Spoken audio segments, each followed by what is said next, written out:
बिस्मिल्लाहिर्रहमानिर्रहीम अस्सलामु अलैकुम वरहमतुल्लाह ګرانو محترم محصلینو مخکې موږ تاسو د زړه د ناروغیو مختلف ډولونه ویلو اوس موږ تاسو د زړه د هرې برخې که هغه انډوکارډیوم دی که هغه مایوکارډیوم دی او که هغه پیریکارډیوم دی د هرې برخې بیل بیل ناروغي وایو لومړی موږ تاسو وایو د انډوکارډیوم التهاب یا انډوکارډایټس د نوم نه معلومیږي چې انډوکارډایټس داسې یوه ناروغي ده چې د انډوکارډیوم لومړنۍ طبقه د زړه چې ده هغه به د التهاب سره مخامخ شوي دا چې دا التهاب ولې پیدا کیږي او د کومو علتونو د وجې څخه منځته راځي دا به موږ تاسو په دې لیکچر کې مفصلا ووایو لومړی موږ تاسو ووایو د انډوکارډایټس یا د زړه د انډوکارډیوم د طبقې د التهاب تصنیف یا د تصنیف له نظره په دوه برخو باندې موږ تاسو ویشو چې یو ته وایو غیر انتاني انډوکارډایټس یا نان انفیکټیو انډوکارډایټس او بل ته موږ تاسو وایو انتاني انډوکارډایټس یا انفیکټیو انډوکارډایټس غیر انتاني انډوکارډایټس یا نان انفیکټیو انډوکارډایټس داسې التهاب دی د انډوکارډیوم چې په خپله انتان یا انفیکشن یا بکتریا مستقیما انډوکارډیوم ته نه ورځي انتان مستقیما د انډوکارډیوم سره په تماس کې نه دی او انتان شاید چې په بل ځای کې موجود اوسي یا معافیتي ستونزې اوسي یا هایپر سنسیټیویټي اوسي لکه مخکې چې موږ تاسو ویلي او هغه هایپر سنسیټیویټي یا اوټو ایمیون ناروغۍ دا د دې سبب وګرځي چې انډوکارډیوم د التهاب سره مخ شي لکه موږ تاسو چې په روماتیک هارت ډیزیز کې ویلي چې په روماتیک هارت ډیزیز کې بیټا هیمولایټیک سټریپټوکوک بکتریا پوستوني کې ځای نیسي او د هغې په مقابل کې زموږ معافیتي حجرې چې دی عکس العمل ښیي او دغه عکس العمل چې دی دا بیا په زړه کې معافیتي حجرې هم ښیي ځکه چې د زړه امپروتین د بکتریا د انټیجن سره مشابه دی نو دغسې التهابات چې منځته راځي د انډوکارډیوم التهابات یا انډوکارډایټس دا نن انفیکټیو انډوکارډایټس دی بل مونږه انفیکټیو انډوکارډایټس وایو چې دغه انتان یا انفیکشن یا بکتریا یا وایرس یا هر انفیکشن چې اوسي دا مستقیما ځي او انډوکارډیوم باندې نښلي او هلته التهاب منځته راوړي نو د تصنیف له نظره انډوکارډایټس په دوه ډوله شو نان انفیکټیو انډوکارډایټس او انفیکټیو انډوکارډایټس اول یې موږ تاسو وایو نان انفیکټیو انډوکارډایټس ډولونه وګورئ ډاکټر صاحبانو لومړی ډول یې چې روماتیک انډوکارډایټس دی یا روماتیک هارت ډیزیز چې مخکې موږ تاسو ورته ویلي چې ما تاسو ته عرض وکړ چې په روماتیک هارت ډیزیز کې بکتریا مستقیما زړه ته نه ځي بلکې دا یو پوسټ سټریپټوکوکل ناروغي ده یا پوسټ سټریپټوکوکل ډیزیز دی چې په دوی کې زمونږ د بدن خپل معافیتي حجرې چې دي دوی د زړه د انډوکارډیوم په مقابل کې عکس العمل ښیي یا ریاکشن ښیي او روماتیک انډوکارډایټس منځته راځي دوهم ډول چې دی اټایپیکل ویروکوس انډوکارډایټس دا یو غیر وصفي انډوکارډایټس دی چې د یوې ناروغۍ په نتیجه کې چې دا ناروغي اوټو ایمیون ناروغي ده یا سیسټمیک لیوبس ارتماتوزس ورته هم موږ او تاسو وایو د دغې ناروغۍ په نتیجه کې منځته راځي یعنې سیسټمیک لیوبس ارتماتوزس ناروغي چې ده یا اس ای هغوی د دې سبب ګرځېږي چې زموږ او ستاسو په زړه باندې هم تاثیر وکړي خصوصا په انډوکارډیوم او د اس ال ای د وجې څخه یو نان انفیکټیو انډوکارډایټس منځته راشي او دریم ډول یې چې دی نان بکټیریل یا غیر بکتریایي ترومبوټیک انډوکارډایټس یا ان بی ټي ای په نوم باندې چې دی د نوم نه معلومیږي چې نان بکټیریل دی یعنې معنا دا چې بکتریا بدلته د ترومبوزس عامل نه بلکې ترومبوزس د نورو علتونو د وجې څخه منځته راغلی دی او دا د دې سبب شوی دی چې انډوکارډایټس منځته راوړي یا د انډوکارډیوم التهاب د دې سبب وګرځي چې ترومبوزس ته زمینه برابره کړي او بندش منځته راشي نو په دې کې هم بکتریاګانې ملوثې نه دي بلکې دا یو نان بکټیریل ترومبوټیک انډوکارډایټس دی نو غیر انتاني انډوکارډایټس په درې ډوله شو چې یو روماتیک هارت ډیزیز کې منځته راځي بل اس ال ای کې منځته راځي او بل نان بکټیریل ترومبوټیک انډوکارډایټس دی راځو موږ تاسو دوهم ډول ته چې انفیکټیو انډوکارډایټس دی یا انتاني انډوکارډایټس د نوم نه معلومیږي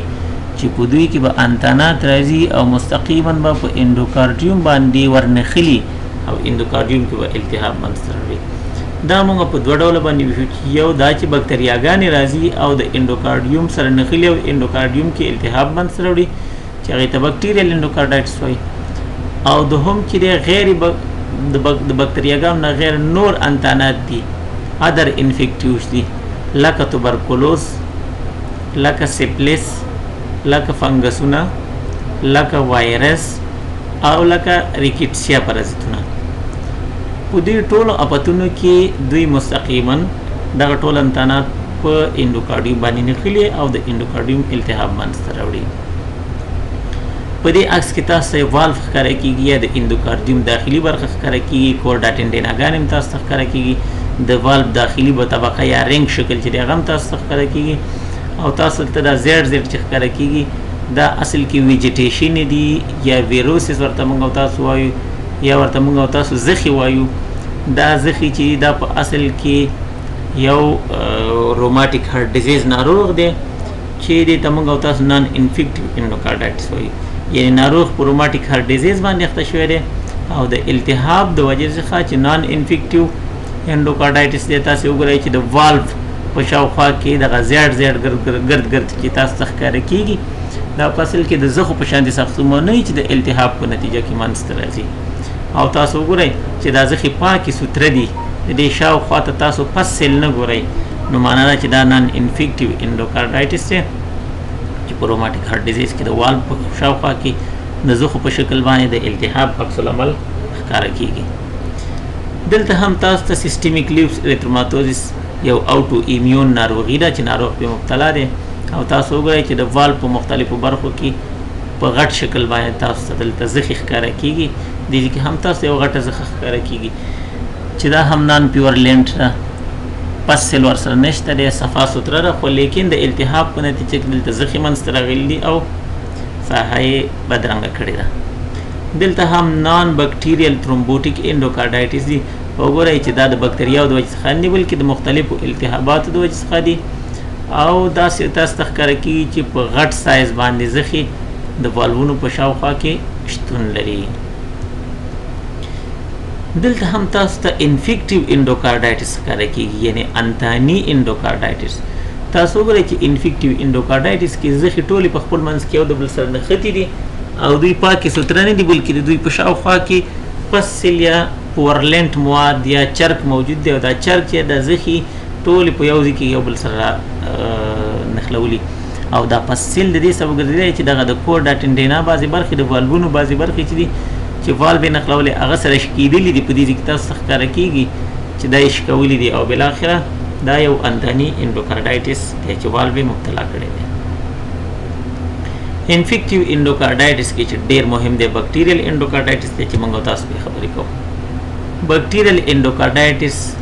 د ناروغۍ د شدت له نظره موږ تاسو په دوه برخو باندې ویشو چې یو ته موږ تاسو وایو اکیوټ بکټیریل اندوکارډایټس او بل ته موږ تاسو وایو سب اکیوټ بکټیریل اندوکارډایټس. اکیوټ بکټیریل اندوکارډایټس یو حاده مرحله ده، یعنی په لومړي ځل باندې منځته راغلي د بکتریاو د وجې څخه د اندوکارډیوم التهاب دی. سب اکیوټ بکټیریل اندوکارډایټس چې دی یا تحت الحاد چې ورته موږ تاسو وایي یا د حاد څخه وروسته دوهمه مرحله چې ده په دوی کې هم اندوکارډایټس منځته راځي او هغې ته موږ تاسو سب اکیوټ بکټیریل اندوکارډایټس ویلی شو. اوس اندوکارډایټس د پتوجنیز له نظره که چېرې موږ تاسو وګورو په هغې کې موږ تاسو لاندې 15 خبرې په نظر کې نیسو. اول دا چې بکتریا وینې ته رسېږي ځکه بکټیریل اندوکارډایټس دی. دوهمه خبره د سام یا والو یا بوتیني دیوال پورې یا د اندوکارډیوم پورې دا بکتریا چې د نښلي لکه مخکې چې ما تاسو ته عرض وکړه. درېیمه خبره التهاب منځته راځي یا التهابي عملیه. څلورمه خبره ویجیټیشن یا زخې زیاتره د چپ زړه په دساماتو کې یا په والوونو کې موجودې اوسي. او پنځمه خبره دا چې دغه ویجیټیشن یا زخې چې دي 100 ملي متره نه تر 100 سانتي مترو پورې رسېږي، یعنې په غټ اندازه باندې به موجودې اوسي. په دې شکل کې تاسو ته ویجیټیشن یې ښکاره کېږي. دا د غونو په شانتي یا د زخو په شانتي ویجیټیشن دي چې د والو په شاوخوا کې په مایټرل والف کې او لاندینی په اورټیک والف کې تاسو ته ښکاره کیږي چې ناروغ په بکټیریل انډوکارډایټس باندې مبتلا دی. یعنې بکتریا په خپل هم دلته موجوده ده، پس سیل تولیدی او سریښناک او خراب زخي چې دي دا د والفونو په سطح باندې موجود دي. په دې شکل کې هم تاسو ته مختلف افات ښکاره کیږي. که چیرې یو ناروغ په انډوکارډایټس باندې مبتلا اوسي، د دوی اختلاط چې دي، اختلاطات یا کمپلیکیشنې چې دي دا په دوه ډوله دي. یو هغه کمپلیکیشن دي چې په زړه کې دننه منځته راځي، او یو هغه دي چې د زړه نه بیرون د بدن په نورو برخو کې منځته راځي. د زړه په داخل کې چې کوم اختلاطات یا کمپلیکیشنې منځته راځي د انډوکارډایټس د وجې څخه، هغه د والوونو یا د دساماتو تنګېدل یا بې کفایتي ده. انډوکارډایټس د دې سبب ګرځېږي چې والو بې کفایته کړي یا یې تنګ کړي. دوهمه خبره د دسامونو سوري کېدل دي یا د والو سوري کېدل دي. درېیمه خبره د دسام شکېدل دي یا د والو رپچر دی. څلورمه خبره چې ده د دسام انوریزم دی یا پراخه کېدل دي. پنځمه خبره د دسام یا د والو د پاسه ابسې یا دانې چې دي دا منځته راځي. او پنځمه خبره د انډوکارډیوم نه دا ابسې چې د مایوکارډیوم ته هم تللی شي. او اومه خبره د پیریکارډیوم د التهاب سبب هم ګرځېدلی شي، نو پیریکارډایټس منځته راوړي. او اتمه خبره د زړه بې کفایتي یا هارټ فیلر پکې منځته راځي. دا ټول اته واړه اختلاطات چې دي که چیرې یو ناروغ په انډوکارډایټس باندې اخته وي، نو په زړه کې دغه کمپلیکیشنې منځته راتلی شي. د زړه څخه بیرون د باندې نو بدن په نورو برخو کې کوم اختلاطات منځته راځي. اول دغه منتن شوی ویجیټیشن یا زخه چې دا امبولیزم تولیدولی شي، یعنې پوقڼۍ تولیدولی شي او دا د بدن نورو برخو ته په نورو رګونو کې نښتلی شي. دوهمه خبره پیټیشیا منځته راتللی شي او یا واسکولایټس منځته راتللی شي. پیټیشیا دې ته وایي چې د پوستکي د پاسه د وینې واړه واړه داغونه منځته راځي، او واسکولایټس دې ته وایي چې د رګونو التهاب پکې منځته راشي. درېیمه خبره اوسلر نوډولز، په ګوتو کې دردناک نوډولونه منځته راځي. ناروغ چې په سب اکیوټ بکټیریل انډوکارډایټس باندې مبتلا اوسي، د دوی په ګوتو کې دردناک نوډولونه منځته راځي چې اکثرا د التهاب د وجې څخه اوسي. څلورمه خبره جانیویس سپاټس، په اکیوټ بکټیریل انډوکارډایټس کې بې درده مقولو پاپولر لیشنز دي، یعنې د ګوتو په دې نرمو برخو کې د غوټو په شانتې مقولو پاپولر لیشنز یا غوټې ښکاره کېږي چې دې ته موږ او تاسو جانیویس سپاټس هم ویلی شو. پنځمه خبره اوسلر نوډولز او جانیویس سپاټس چې دي د رګونو ټوکسیک یا الرجیک التهاب دی. او شپږمه خبره په منتشر شکل یا په لوکال شکل باندې نیکروټایزینګ ګلومرول نفرایټس هم منځته راوړلی شي یا د ګلومرولو التهاب منځته راوړلی شي. په دې شکل کې تاسو ته ښکاره کېږي چې د مایټرل والف چې دی دلته ابسې ورکړې ده،